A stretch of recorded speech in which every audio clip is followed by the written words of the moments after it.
Hi, everybody. Welcome to Grace with Paul Gray.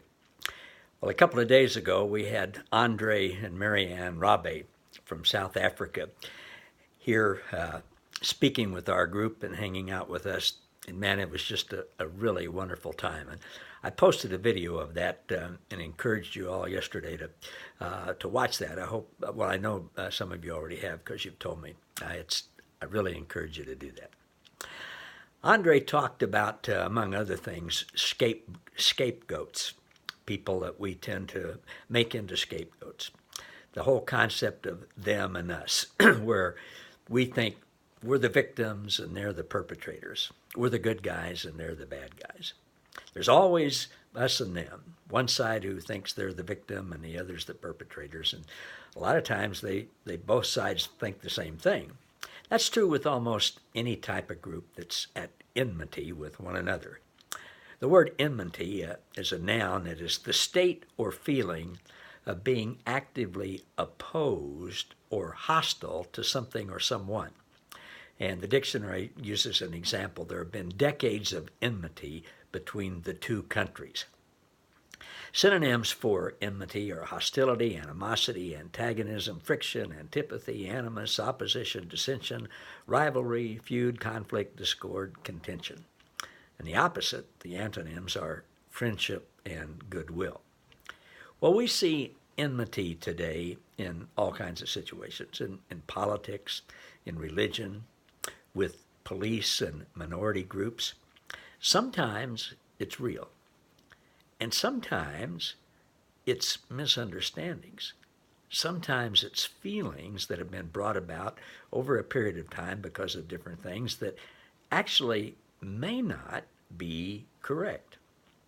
Andre talked about us getting to the place where we're willing to consider that we might not be the good guys in a situation. We might actually be the bad guys, and the other people are the victims. Now, we all have people in our lives. They might not be actual enemies, but we have a hard time with them. They're hard to love people. They drain you. Think for just a few seconds, who's the hardest person in your life to love unconditionally and continually give grace to? Is there somebody in your life that's maybe harder than most anybody else that just pops into your mind that's really hard to love unconditionally and give grace to? One of Andre's great books is a little one titled Metanoia, which is the Greek word that translators have incorrectly translated as repent now for hundreds of years. I'm not going to get into the mistranslation. I've taught on that a lot. But I do want to talk about the correct meaning of the Greek word metanoia, which simply means to change your mind completely, like do a 180. It's hard to give grace and love people, all people, unconditionally, because some people seem to hurt us, and sometimes they really do. Sometimes we seem to them to hurt them, and sometimes we really do.